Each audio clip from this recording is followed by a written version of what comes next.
Shalom. Selamat pagi untuk kita semua jemaat Tuhan yang terkasih dalam Tuhan kita Yesus Kristus. Baik, sebelum kita akan mendengarkan kebenaran firman Tuhan, mari kita menghadap Tuhan dalam doa. Kita berdoa. Bapa kami yang di surga, kami berterima kasih Tuhan buat penyertaan Tuhan, perlindungan Tuhan dalam kehidupan kami. Engkau telah mengantarkan kami dari rumah kami masing-masing hingga kami datang ke rumah-Mu untuk memuji, memuliakan dan merenungkan akan kebenaran firman Tuhan.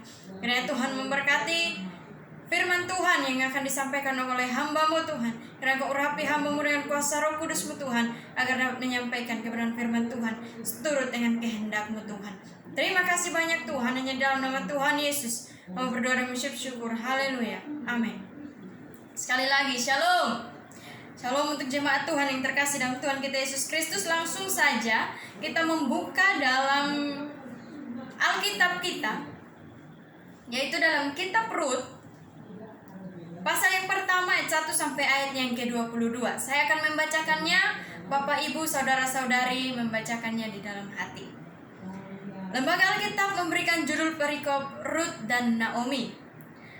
Pada zaman para hakim memerintah, ada kelaparan di tanah Israel. Lalu pergilah seorang dari Betlehem Yehuda beserta istrinya dan kedua anaknya laki-laki ke daerah Moab untuk menetap di sana sebagai orang yang asing.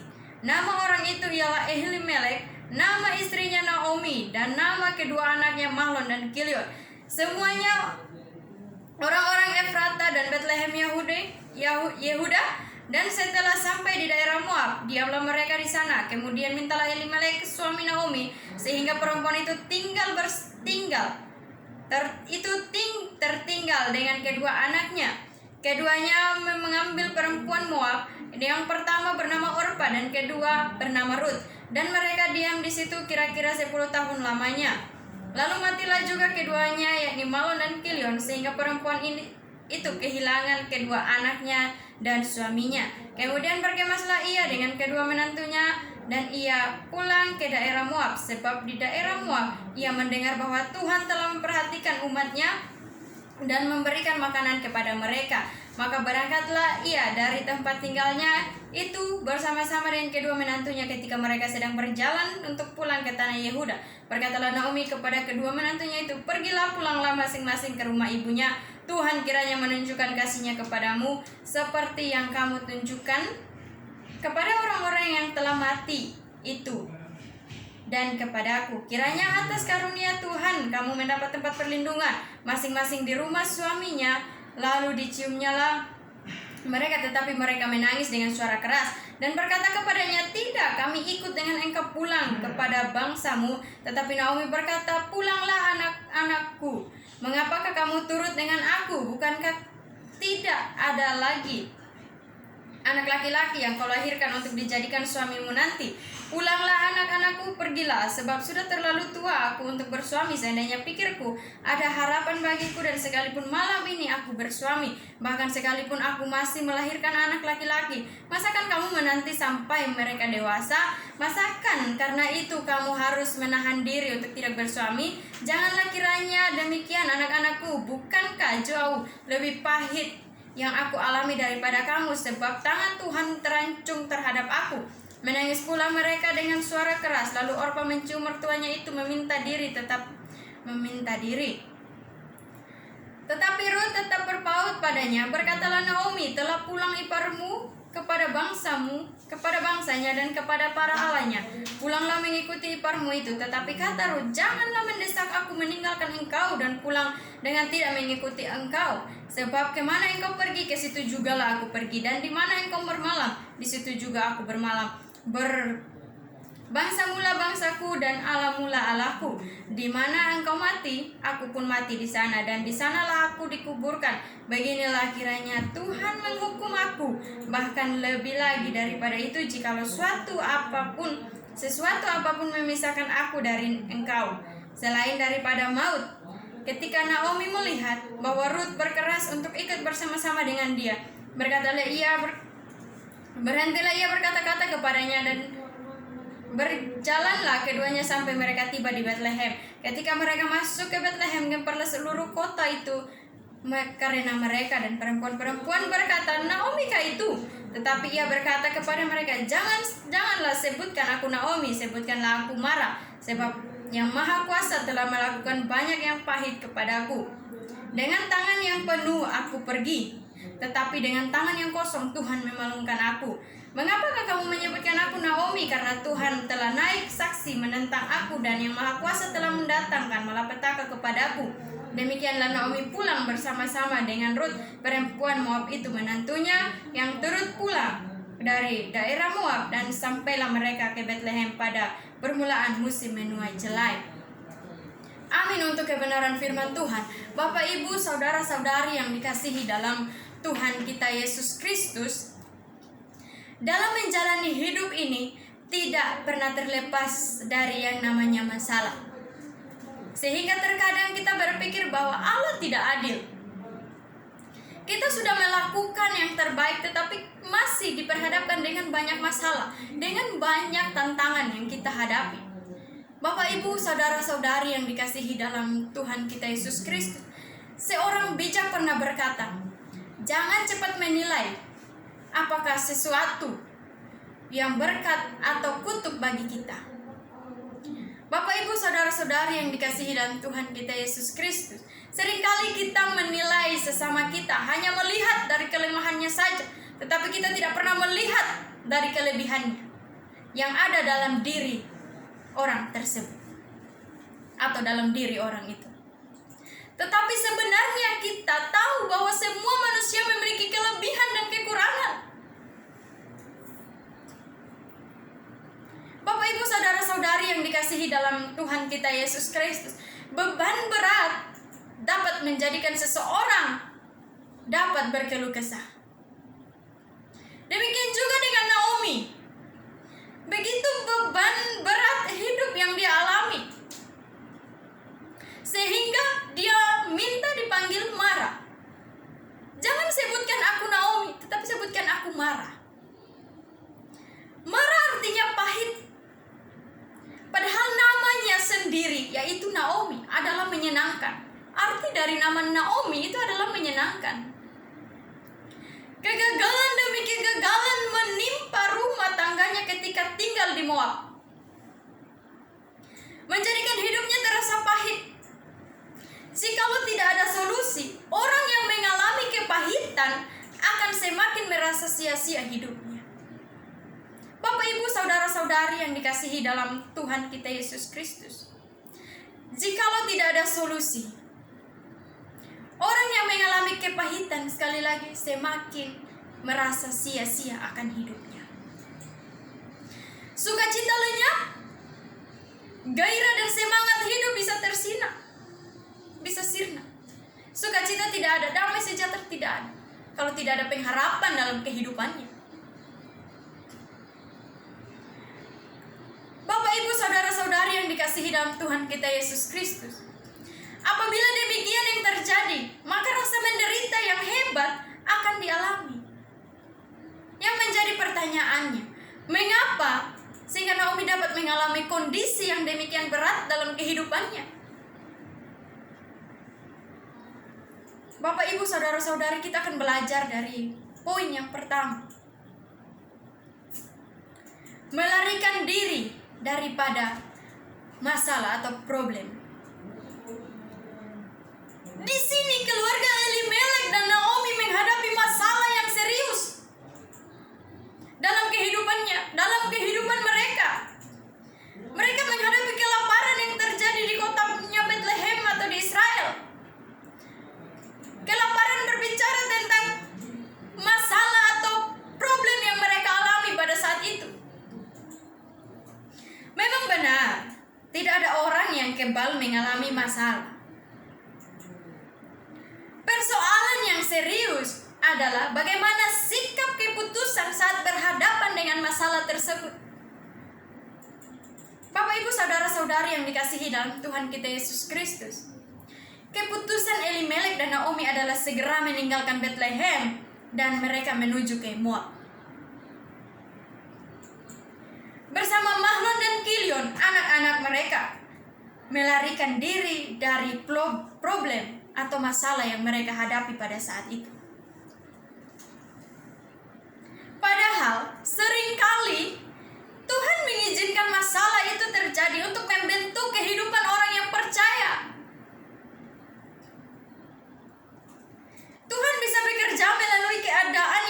baik untuk maksudnya yang baik. Sekali lagi, Tuhan bisa bekerja dalam keadaan yang tidak baik. Tuhan akan memberikan yang terbaik sebenarnya. Tuhan mengizinkan segala sesuatu yang terjadi, masalah, tantangan yang terjadi dalam kehidupan kita, itu seizinnya Tuhan.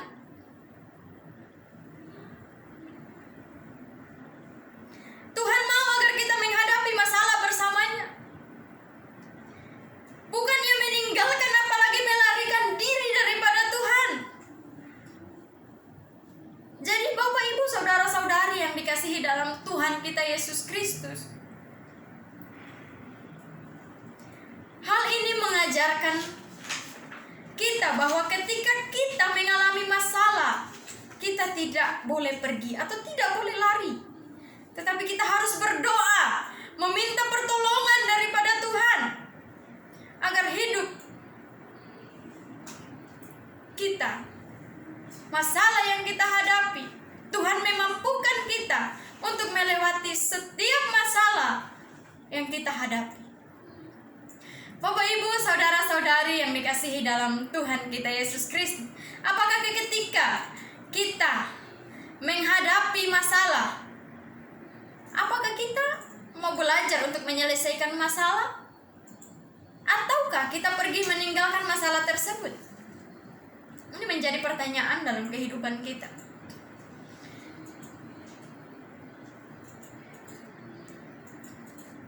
Poin yang pertama, meninggalkan Bethlehem atau Israel. Jadi kita juga perlu tahu apa itu Bethlehem. Arti Bethlehem adalah rumah roti. Pengertian rohani dari Bethlehem adalah persekutuan dengan Allah melalui Tuhan Yesus Kristus yang adalah roti kehidupan. Kata Yesus kepada mereka, "Akulah roti hidup. Barang siapa datang kepadaku, ia tidak akan lapar lagi. Dan barang siapa percaya kepadaku, ia tidak haus lagi." Bapak Ibu saudara-saudari yang dikasihi dalam Tuhan kita Yesus Kristus, sayang sekali Elimelek dan Naomi tidak bertahan dan berseru-seru kepada Tuhan di Bethlehem. Mereka melarikan diri. Mereka tidak datang kepada Tuhan. Ia meninggalkan Bethlehem dan berpikir agar bebas dari kelaparan yang membuatnya sengsara. Jadi mereka mengambil keputusan, mereka pergi ke Bethlehem. Mereka pergi ke Moab, bukan ke Bethlehem ya. Bapak Ibu saudara-saudari yang dikasihi dalam Tuhan kita Yesus Kristus, jadi seharusnya kita tetap meletakkan diri kita dan terus-menerus ada dalam persekutuan yang erat dengan Tuhan. Bukan hanya waktu segala sesuatu berjalan dengan lancar, tetapi juga kalau ketika masalah muncul dalam kehidupan kita, tetaplah kita bersekutu dengan Tuhan. Tetap kita datang kepada Tuhan, kita berseru minta pertolongan kepada Tuhan. Karena Tuhan itu tidak akan pernah membiarkan anak-anaknya sampai jatuh tergeletak terus-menerus. Tapi bagaimana caranya anak Tuhan, jemaat Tuhan, kita datang kepada Tuhan, tetapi akan segera ditopangnya. Tuhan selalu menopang kita. Tuhan tidak pernah meninggalkan kehidupan kita, Bapak Ibu. Tuhan kita itu adalah Tuhan yang Maha Tahu. Jadi ketika kita mendapatkan masalah, kita bawa kepada Tuhan, maka Tuhan akan menolong setiap kehidupan kita. Tuhan yang memampukan kita untuk menyelesaikan setiap masalah yang kita alami. Mau masalah seberat apapun, Tuhan mampu menolong kita. Tetapi kita harus tetap bertekun kepada Tuhan. Maka semuanya yang kita lewati, setiap masalah yang kita alami, kita bawa kepada Tuhan, semuanya akan terselesaikan dengan baik. Yang menjadi pertanyaannya bagi kita di tempat ini, maukah kita apabila mendapat masalah, kita bawa masalah kita itu kepada Tuhan? Ataukah kita menjauh daripada Tuhan? Bisa jawab dalam pribadi kita masing-masing. Poin yang kedua, menetap di Moab. Nama Moab diambil dari seorang anak akibat hubungan Lot dengan anaknya sendiri. Nama anak tersebut adalah Moab. Kemudian berkembang menjadi bangsa Moab. Dengan demikian arti rohani pergi ke Moab menunjukkan persekutuan dengan dunia ini dalam kedagingan atau hawa nafsu. Bapak Ibu saudara-saudari yang dikasihi dalam Tuhan kita Yesus Kristus, jikalau seorang meninggalkan persekutuan dengan Yesus Kristus yang adalah roti hidup, itu lalu mulai bersekutu dengan dosa dunia atau bersekutu dengan kedagingan.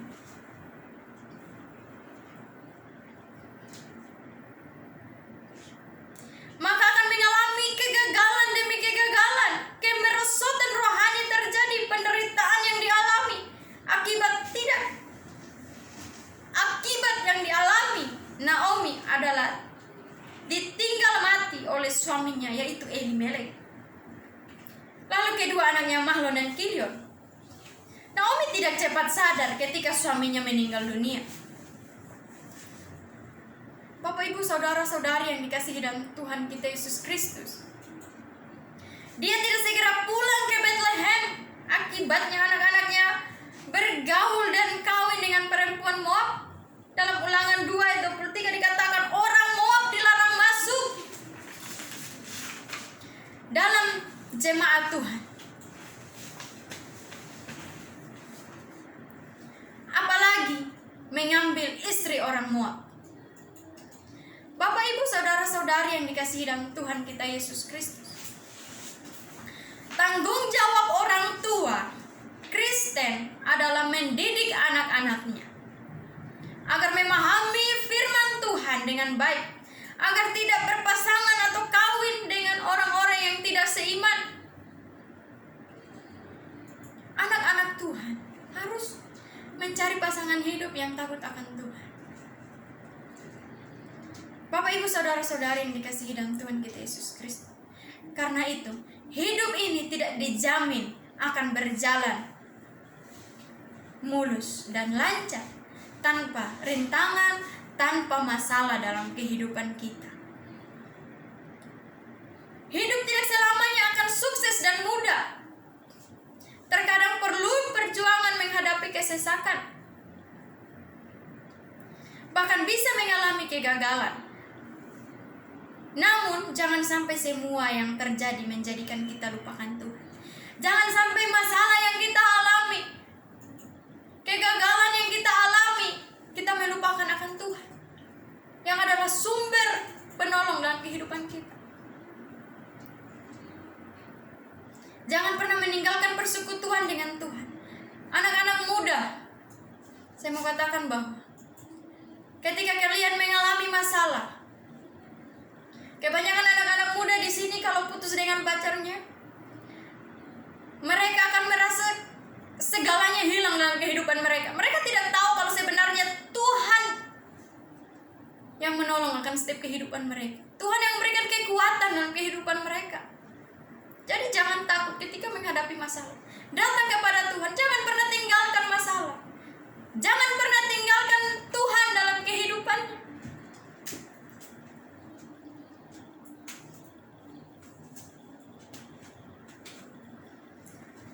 Jikalau ada yang tidak berkenan, akui dosa dan mohon pengampunan kepada Tuhan. Karena Tuhan dapat membentuk karakter dan iman melalui kesulitan.